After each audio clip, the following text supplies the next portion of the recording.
What's up? What's happening? Got that thing fired up from the very famous Lil Jon and the East Side Boys. Do you know the Muffin Man who lives on Drury Lane? I got an update on your account too, but I'll talk to you about it later. Anyways, what's happening? We live. We streaming from all social medias. Facebook in the house, YouTube in the house, TikTok, Twitter, Twitch, and YouTube. I'm sorry, Instagram. Thank y'all for coming on. What's happening? What's up? Um, Comment where y'all from. Let's see where y'all checking in from. We got a decent lesson today. I can't stay on too much longer. I have to meet with somebody here in the next 30, 45 minutes or something. I'm not sure. But yeah. Uh, yeah, what's going on?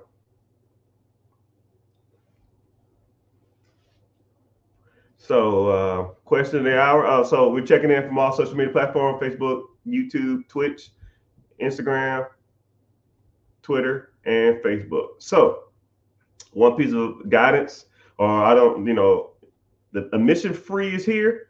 I mean, the mission here is free, but if you would please, if you could just go to YouTube and watch this, right? Click the link in the bio, or if the link will take you to it have all my social media there. Just click on the YouTube one and watch from there. If you want to sub, you can, but you don't have to. But just by you being there makes me money, right? And it's not even a lot of money. It's probably a couple $100 a month or something like that. But it does help.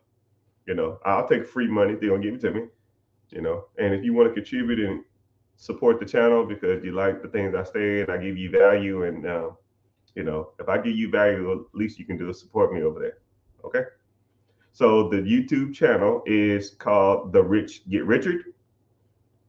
And yeah, so I'm The Rich Get Richard on all social media platforms.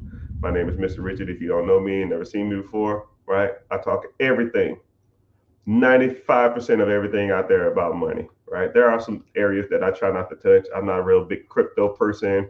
I don't do IULs. I really don't do insurance policies, but I will break down insurance policy. If you ever wanted to talk about them, I can break them down as the average person would, and how they should go about them. We also do.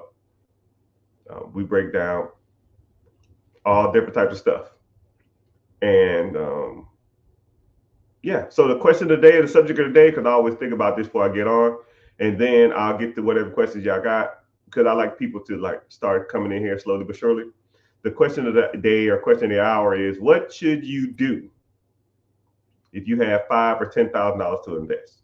Okay, I get DM that or that question asked comically, comically, 10 times a day, easily, easily. What should I do with $5,000, $10,000? Okay, so I'll give you the perspective from me and my perspective and what I would do.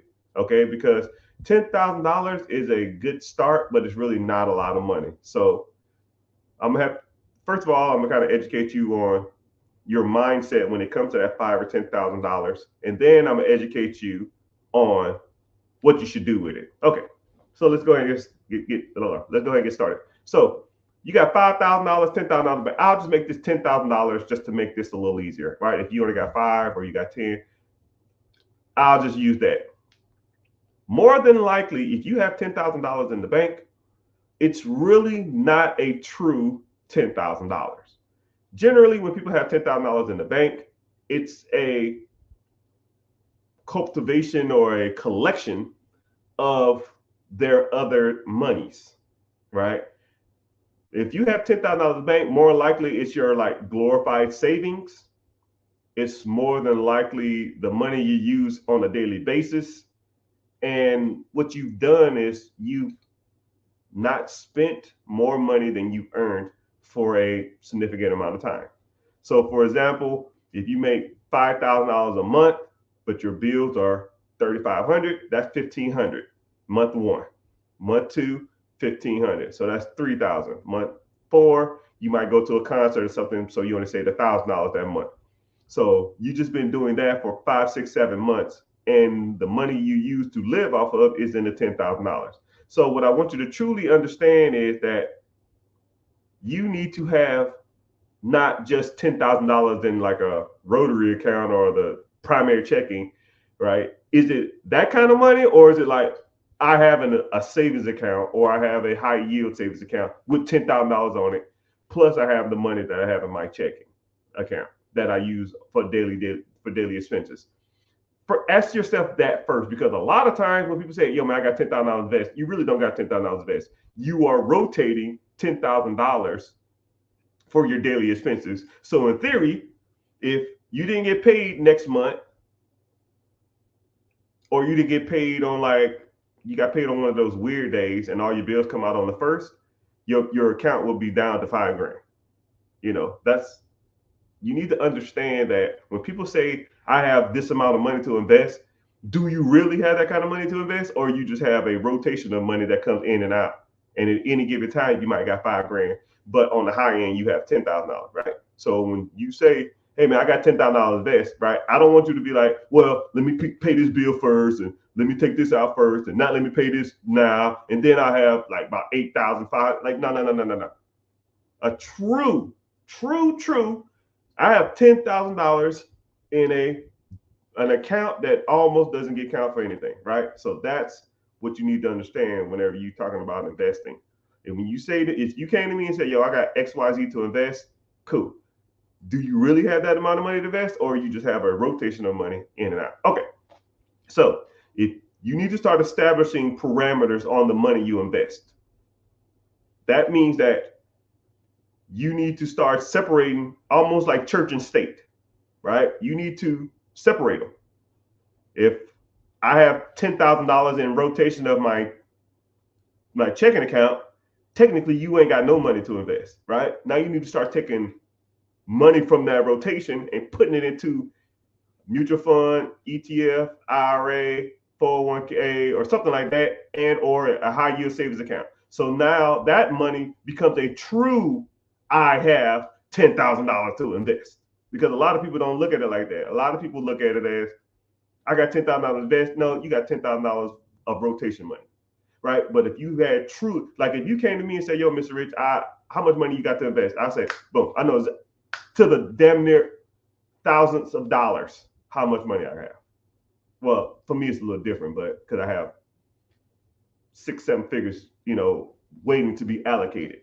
Right? It's not a rotation of money that sits in my primary checking. It's not a rotation of money sitting in my multiple business account checkings. It's not petty cash. It's not accounts receivable. None of that shit. It's just money that has nothing to do with nothing else, has no ties to anything else, and I can allocate it and put it to work at any given time. Okay? So now, say once you start doing that and you have a true $10,000, $5,000 to invest, what should you invest in? Right? You have multiple different things you can do. Multiple. It just depends on your risk tolerance. It depends on your financial situation. It depends on you. It depends on what you have going on. Okay? First thing, how's your credit? If your credit sucks, there's no point in you trying to go out here and have $3,000, $5,000, $10,000 worth of credit or of cash, and you can't do nothing with it, because as soon as you try to go apply for a home loan, or you try to go out there and apply for a business loan, you're going to get denied because your credit sucks. I'll almost take somebody with no money and good credit than someone with money and bad credit, because someone with money with bad credit can't buy nothing but stuff with cash. And there's not too much stuff that you can buy that's really, really valuable with cash. So you got to get your personal credit in order, And then there's levels to personal credit: 580s, 600, 620s, 650, 680. 680, you can qualify for 99% of everything out there. And a lot of people are like, "Yo, man, I'm trying to get my score as high as it can get." Why? That's like you practicing. That's like you practicing how to jump the highest you can, but you try to dunk a basketball. You don't have to jump as high as you want to. The goal is 10 feet. That's your goal. Get to your goal. Anything over that is a waste. It's the same thing with buying a house. Yo, man, your first house, your credit score need to be at 580. Man, I'm trying to get my score as high as I can before I buy a house. No, 580. That's your goal. Get the 580. Let's go get a house. Right? A lot of people overthink that. You want to buy a business? 680. You want to get business funding? 680, 670, 660. Let's go there. Now we can focus on that. All right. So getting your credit in order is a must.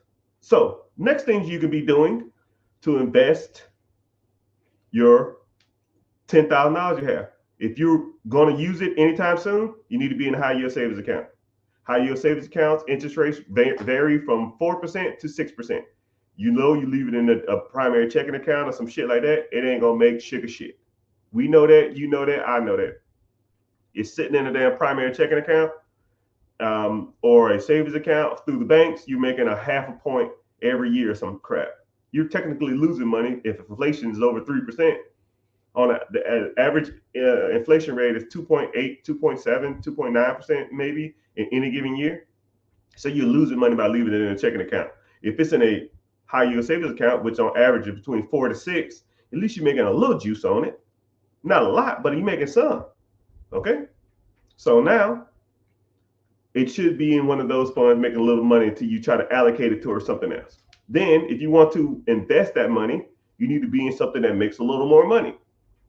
Right? Which everybody should be doing this. If you don't have a 401k at your job, which you should be doing anyways, if you don't have a 401k, you should be in an IRA, EFT, mutual fund, or some kind of stocks or some kind of bond or some kind of fund that performs and tracks the stock market over an extended period of time.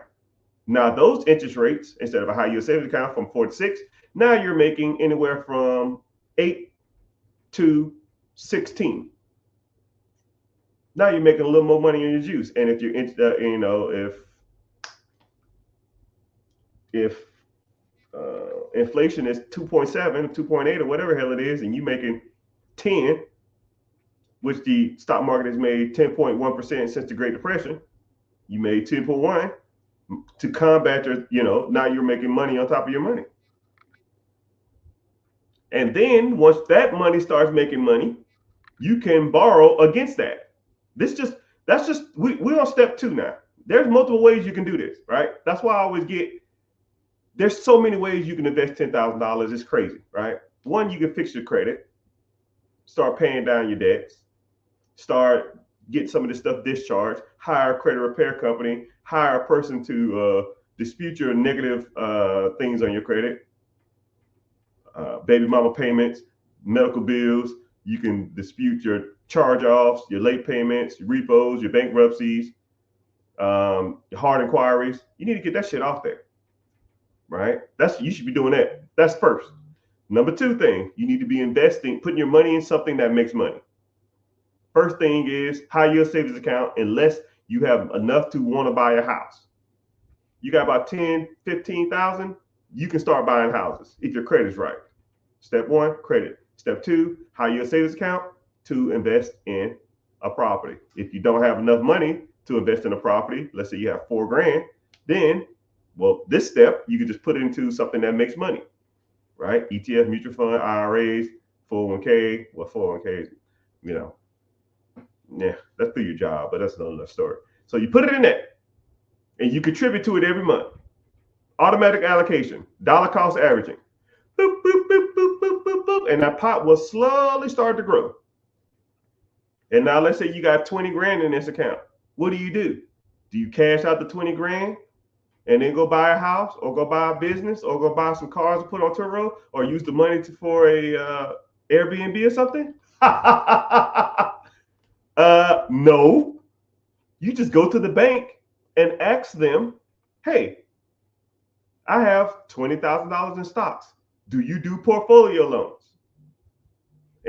Or you can just Google banks that do portfolio loans. A collection of stocks that you have is called a portfolio. It can be a mutual fund, ETF, IRA, stocks, bonds. You can borrow against that. You don't have to sell it. You say, hey, I want to borrow against my collection of stocks. And they will loan you generally 80 to 85, maybe 90%, depending on the bank, of what you got.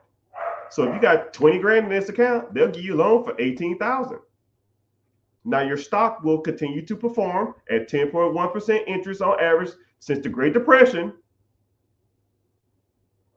while you take the $18,000 and you go invest that in something else. You want to buy a couple cars to put them on Turo?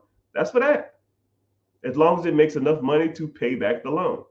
That is debt servicing 101.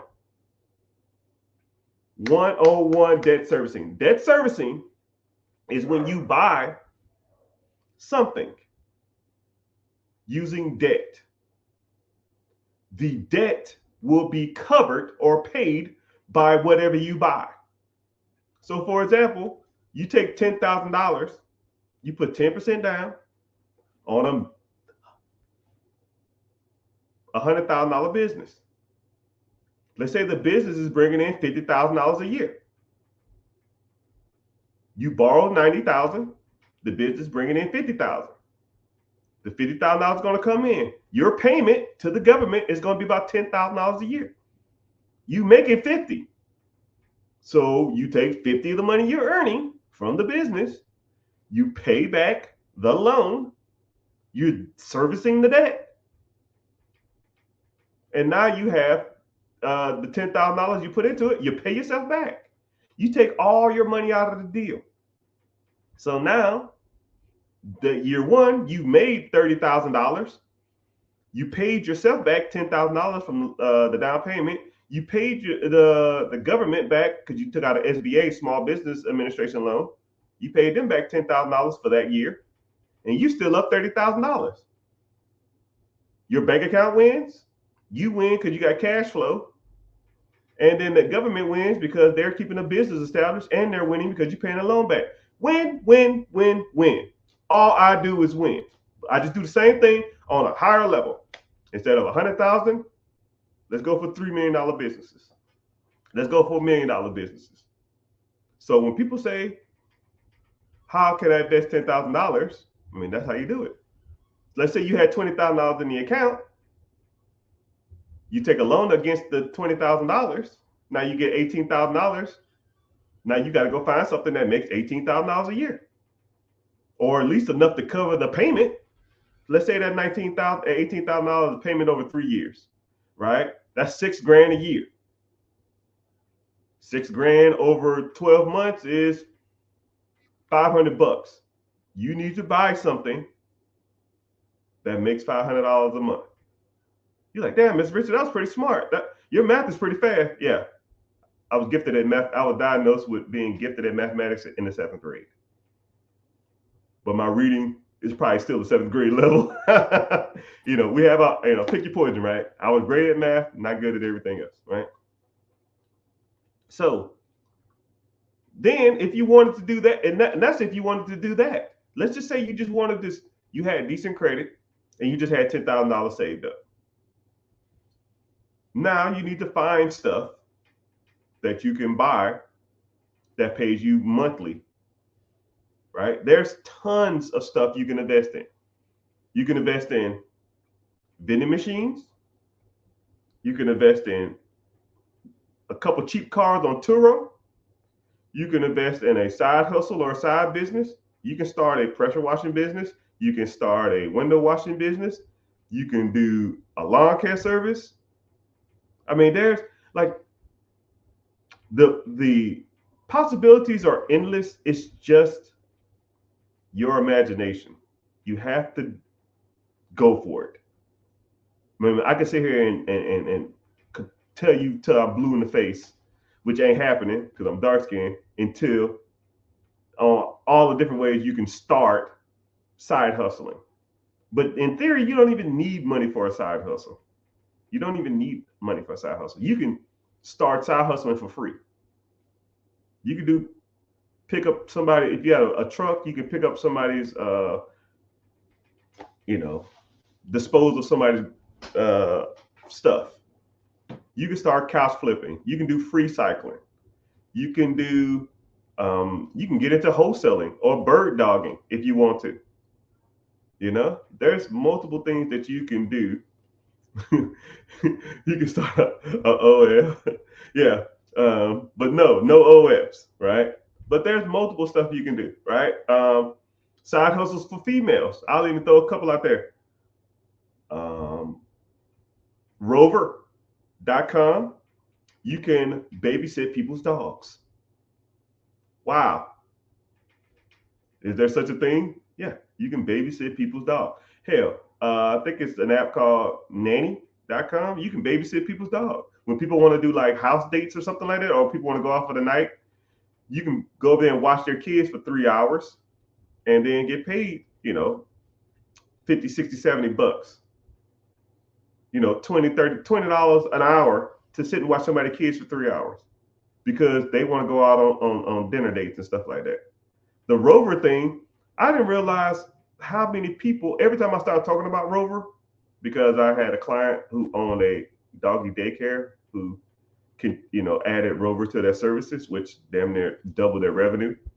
Instead of, they had a doggy grooming business, and instead of just grooming dogs, they would babysit people's dogs, and people would drop off their dogs and have them get groomed at the same time as they was watching them. They just they already had the space for it. They just never utilized it. So I said, why don't y'all just start taking care of dogs? It's like, oh yeah, that's a pretty good idea. Get 2 people, 3 people to sit in the back, pay them $15 an hour. That's $45 an hour. You get $30, $40 back there. You fucking rack up. It's just something to think about. Or let's say you have the space at your house to take care of a whole bunch of dogs, right? Just tell people to drop off the dog at their house. You charge them a flat fee. Okay, cool. I'll charge you, $300 a week, and you just drop off your dogs and you just take care of a whole bunch of dogs. You walk them, you take care of them. I mean, you have to just start thinking outside the box. It's there. Money is there. The easiest way to think of it is, how can you get paid off someone else's laziness or someone else's inability to want to do something? If you look at it like that, multiple opportunities, okay? Multiple opportunities. Just like, or couch flipping is another good side hustle. You got a truck and a buddy. I had one guy who was a client of mine. This was a while back. He reached out to me and said, yo, man, I want to buy a business or get into real estate. I said, okay, cool, let's sign up. So he signed up. We were sitting down talking. He said, I ain't got no money. I said, well, you're going to either need to raise money from the bank or you need to raise money yourself. But this is what I recommend. I recommend you do both. Be working on your own money while you're working on the bank's money. Because if the bank money don't work out, at least you got your own money. And if your money don't work out, at least you got the bank money, right? Or I call myself sometimes the options guy. I give you as many options as possible. You need to try to do them all, right? And whatever hits. Whatever hits. Michael Jordan said, or whoever, Wayne Gretzky said, you miss 100% of the shots you don't take, right? You shoot 100 times, you damn near can make one, okay? So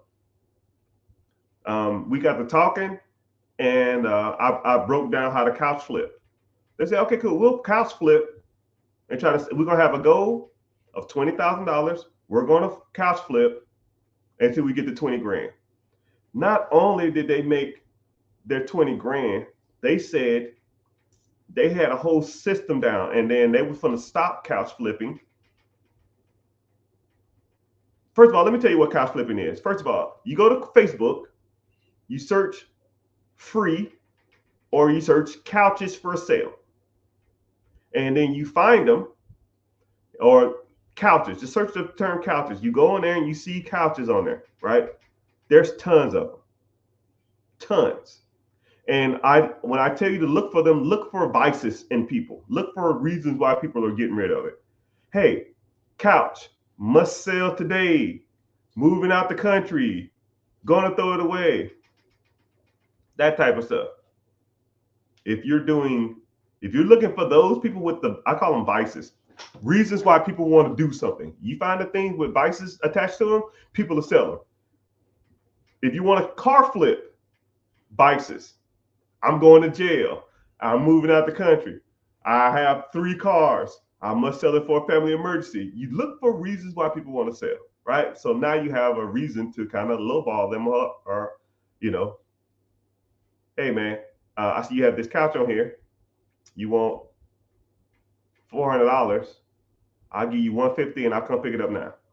Man, I can't do that. That's too low. Okay, cool. Thanks. Bye.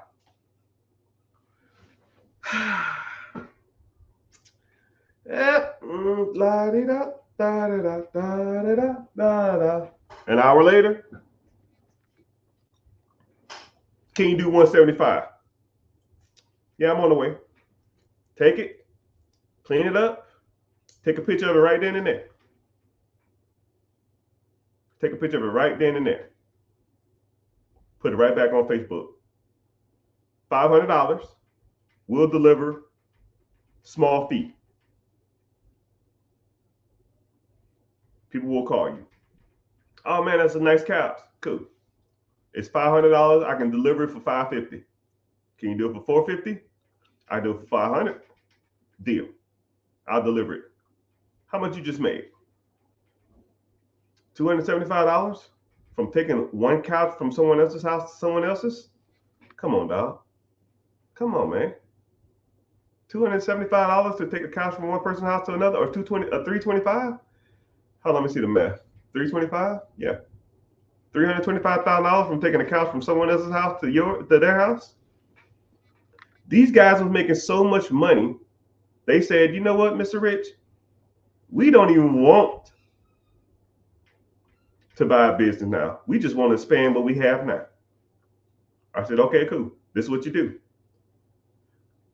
Are y'all putting y'all couches in your garage or something?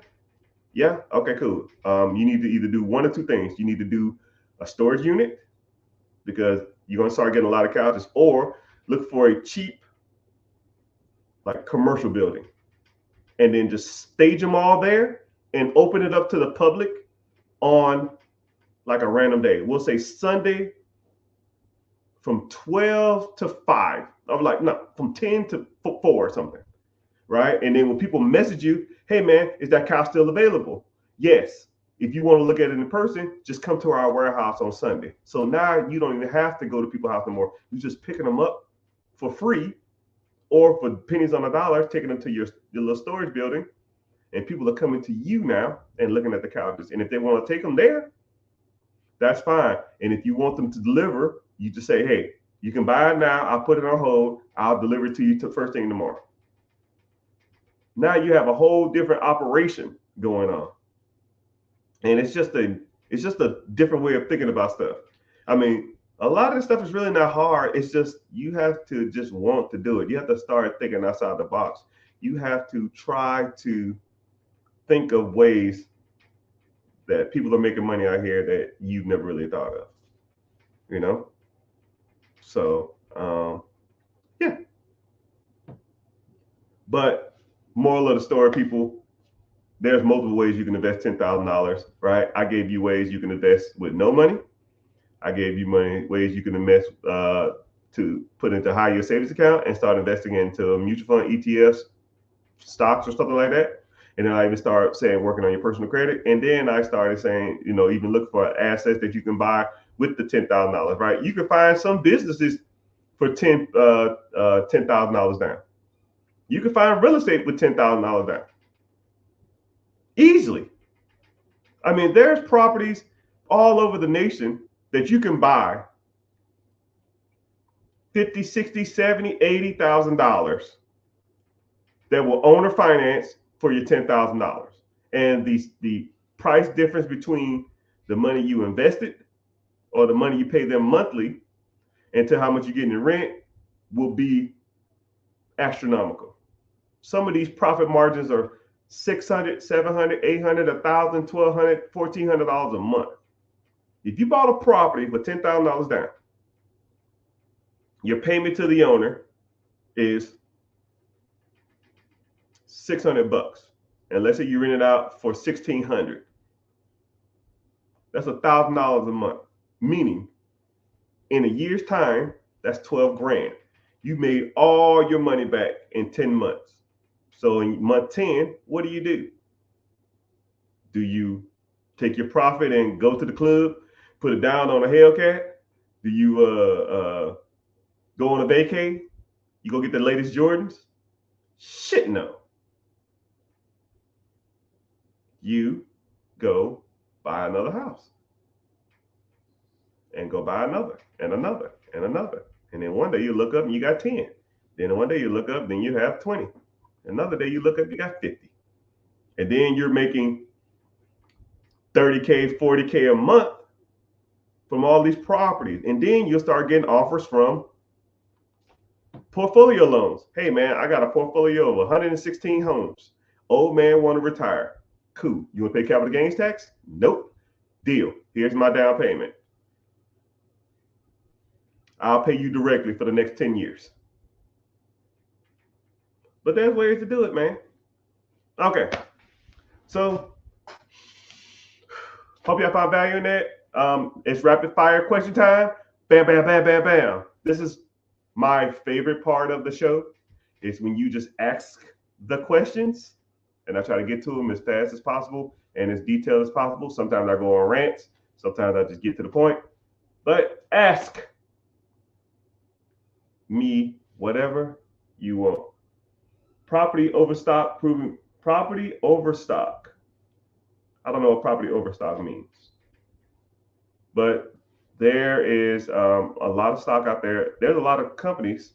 There's a lot of places you can go. I think we're in a softer market now. I think people aren't really buying like they used to. Prices are overpriced, interest rates suck, and people are broke. So it's kind of rough now.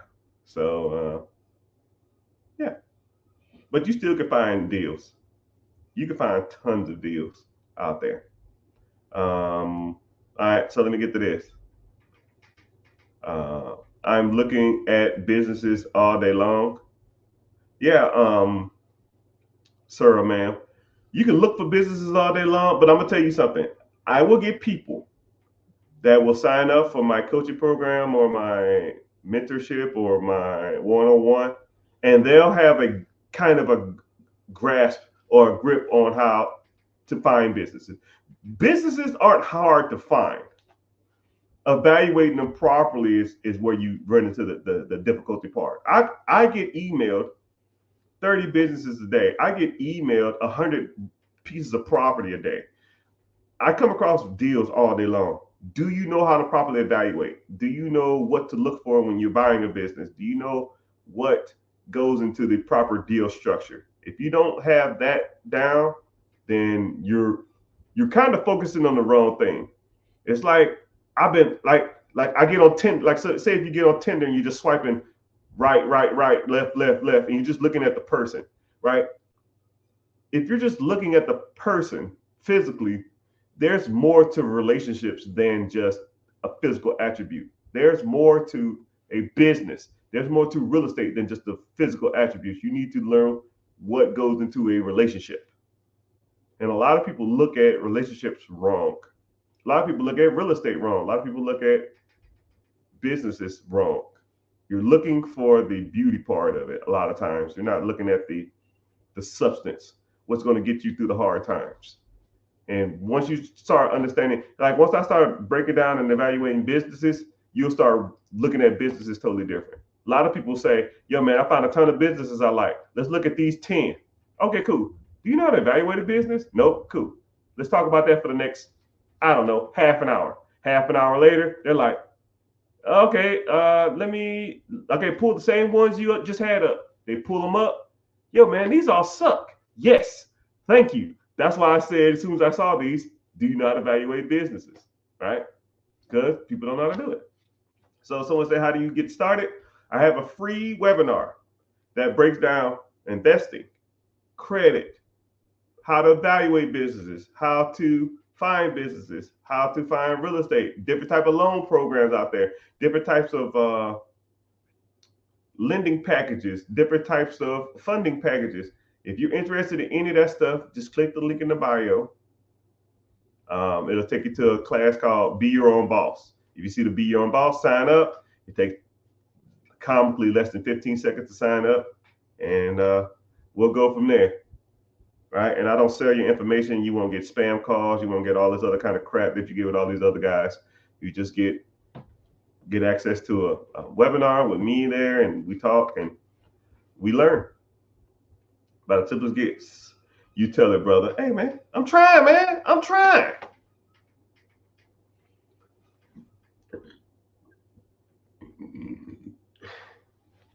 How do you buy a wood furniture business? Right? Mostly all they run individual. What's the way to protect your design plans from change to making product? That's kind of like a super specific question. But how do you buy? I think someone asked something similar. If I had to buy a wood furniture company, I would see. I don't know if you're building furniture yourself or you want to start a furniture company. I'm real big on money, right? Focus on what makes money first, right? If you have a furniture store and you want to make furniture on the side, cool. The furniture store will support all of that. If you have something like a woodworking shop that does like engravings, that does trophies, that does like that type of stuff, that stuff can make money while you build your furniture and do your woodworking on the side, because woodworking is more of a hobby than a career. And if you're doing like one-off furniture, unless you're selling them for 20 grand a piece, more likely you're not going to make that much money. So you need to get something that's like a sister or brother trait, make money with that, and while you integrate your systems into that, right?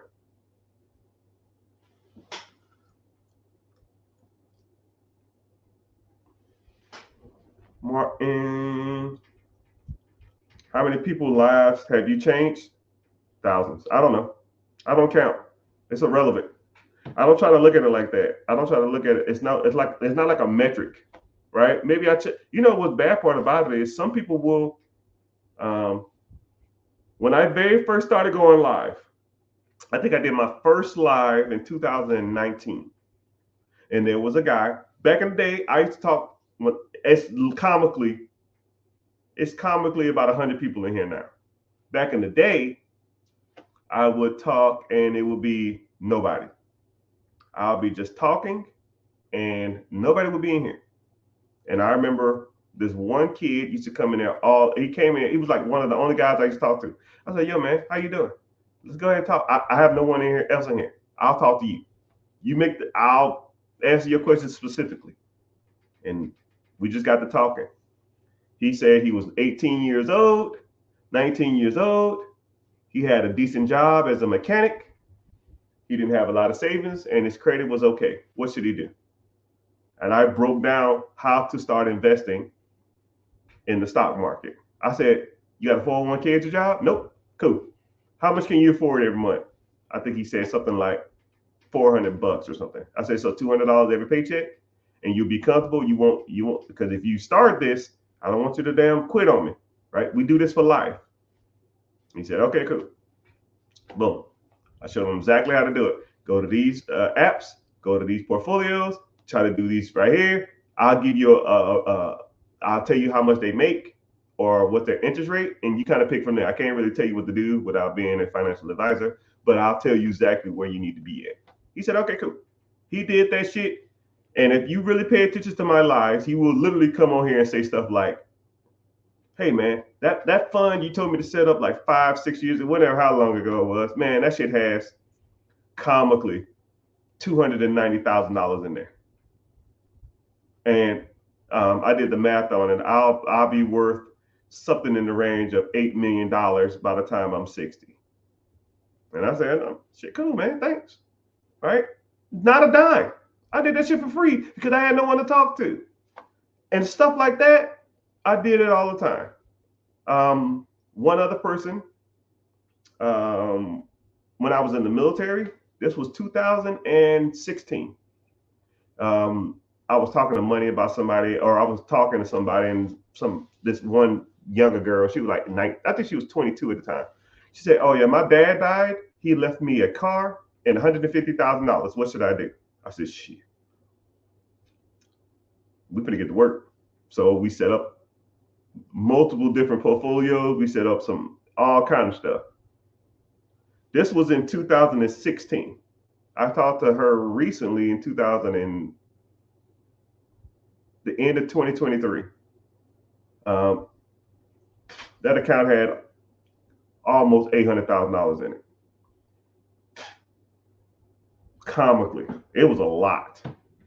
It was a lot. That the market did so well during that tenure. I mean, it was nuts, man. I was like, jeez. And she was contributing to it every month. She had like 150, and she was putting in like $2,000 a month into it or something like that. I don't remember what it was. And she's probably, when I last time I talked to her, she was close to about 30. She was 30 with $800,000 in an account that was doing about 14% juice. No, that it was doing a lot more than that. I think she was almost at 18% compounded interest. That was last year. It's got to be $1 million now. It's got to be easily. She's 30 years old, probably $900,000. She keep it in there about 40, 45. I give it about 45. 45, she'll have about $5 million, 4 or 5 million. And then she retired from the military, get her military retirement, get her disability. She ain't working for no one ever in her life. So when people say stuff like, do you change people's lives? I mean, I taught a 22-year-old kid how to be a millionaire by at 45 years old. Multi-millionaire by 45 years old. I mean, is that statistically or is that in theory changing someone's life? I'm sure it is, but you got to take the steps, man. I mean, I could tell you blue in the face. And also on the flip side, have I told somebody to do something and they didn't do it and they come back to me years later and say, I mean, I wish I would have did it? Yeah. One of my good friends, 2009.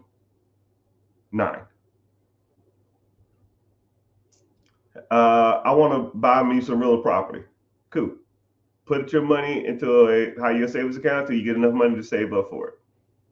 And at the time, the houses were selling for it. He found one house; it was for sale for $70,000. So he really only needed like a couple grand or something. He only needed like he really didn't need a lot. I don't remember how much he needed. He needed like that $3,000 or something. He saved up to 2,500. And I saved up to like 1,500. And he said, "Yo, man, I want to go out to a party. I want to go to take a vacation." I said, "Okay, well, you want a house or you want a vacation?" He said, "I want a vacation." I said, "All right, whatever." Last year, he texted me or messaged me, talking about, "Yo, man, I'm ready to start investing in real estate." I said, "Motherfucker, that was 14 years ago, 13 years ago." He said, "Yeah, I'm ready now." I said, "Question, the house you was from the buy, you ever looked it up?" He said, "Yep." I said, "What is it worth now?" He said, 225. I said, "So if you'd have bought it for 70 and you worth 225 now, how much you'd have been up?" He said, "I don't even like to think about it."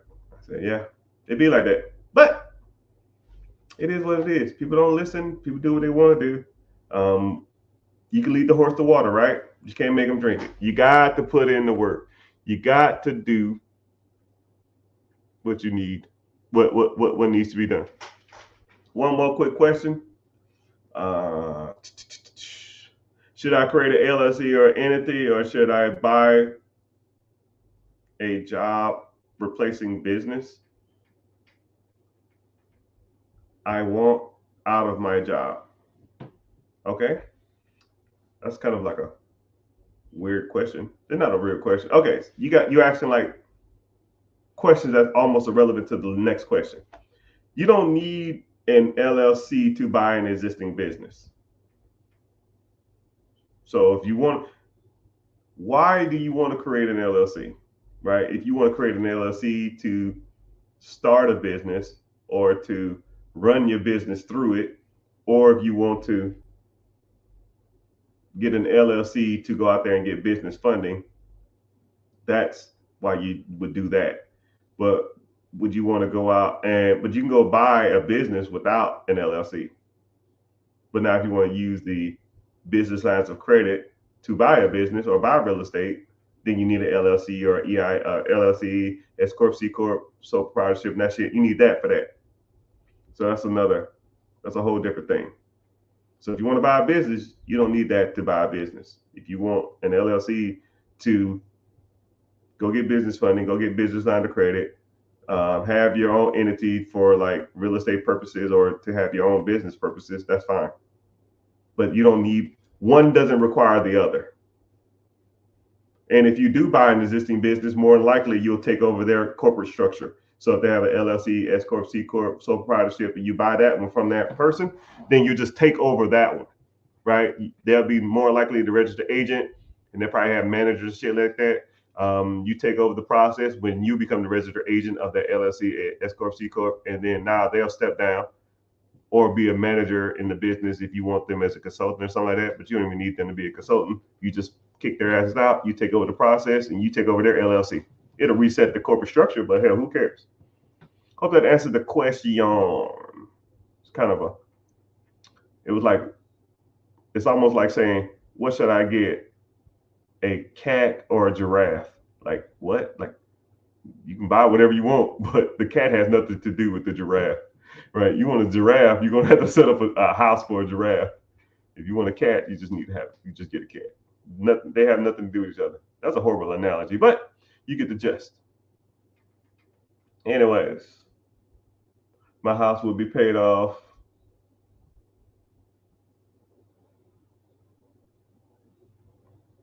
My house will be paid off this year. I'm 24. I'm definitely happier traveling experience. What opinion on backpacking foreign countries? You know, every time someone talks about backpacking overseas, I always think about the movie Hostel. But I don't know exactly where you want to go. If you get to Europe, I don't know where you are now. Europe, when you get to Europe, in Europe, it's super cheap to travel there, right? Um, I would stay away from any of the stands, Pakistan, Afghanistan, Kyrgyzstan, anything that ends in stand, or anything that anybody who's fighting over Holy Land, they're gonna be fighting forever. It ain't never gonna change. So screw that.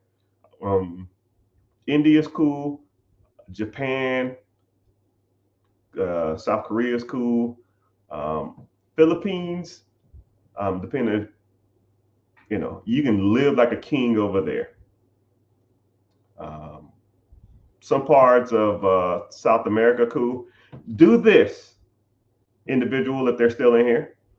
Read a book called The 4-Hour Work Week. Okay? There's a book called The 4-Hour Work Week, and it's an individual who started investing and learned how to live on the bare minimums of life.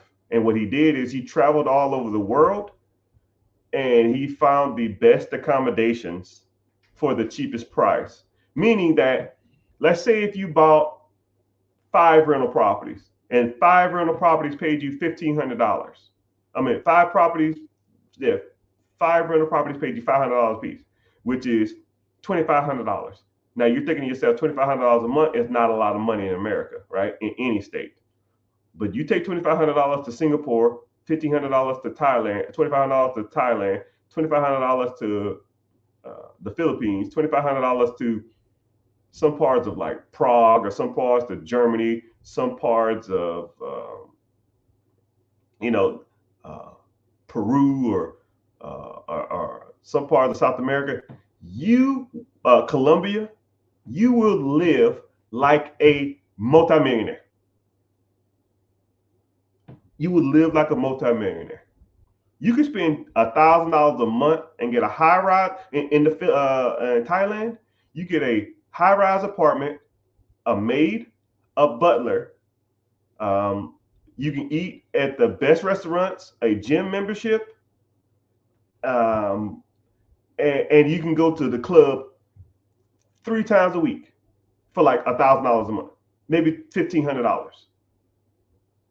You can't even pay your HOA in a high rise in the United States with that kind of money. So, good book, 4-hour work week, and it kind of breaks down the best places you can live. It teaches you how to live off, how to start making money to start living off of it to travel. Once you start traveling, then it breaks down the best places. If you just want to get to the end of the book, because I kind of just gave you the gist of it, go to the end of the book and it kind of breaks down all the places you can travel to. And it tells you all the places that you shouldn't visit that are either too expensive or they're like, you want to travel, you don't want to be like decapitated as like you don't want to like be in like a war crime or some crap like that. But it's all good. All right. I appreciate y'all for being here. If you're not following, make sure you follow. Click the link in the bio. Join the free class or go follow me on YouTube. Because I try to give y'all a game. I said I was going to stay on here for a little amount of time, but I can't stay on here too much longer. I have to meet somebody. But I appreciate it. Thank you for being here. And if you have any questions, just remember them next time I'm on and just ask me then, and I'll get to see if I can get to it. Hope that World Traveler kind of let me know where you go to, or let me know where you're thinking about going, because I like talking about stuff like that. I've traveled. I've been all around the world. Now, the military sends you everywhere. Greenland, Poland, Iceland, Germany, Paris, France, Bahrain, Qatar, Iraq, Afghanistan, Canada. It's just Japan, Thailand, Portugal, just Hawaii, Alaska, which Alaska wasn't as cold as I thought it was going to be. I did see a polar bear. I saw a moose. Moose are more impressive than polar bears. That damn thing was big as a damn SUV. Bigger. It's like a walking Escalade. I thought the things were like horses. No. That thing can eat a horse. But it's been real and it's been fun. But it hasn't been real fun. Later, dudes.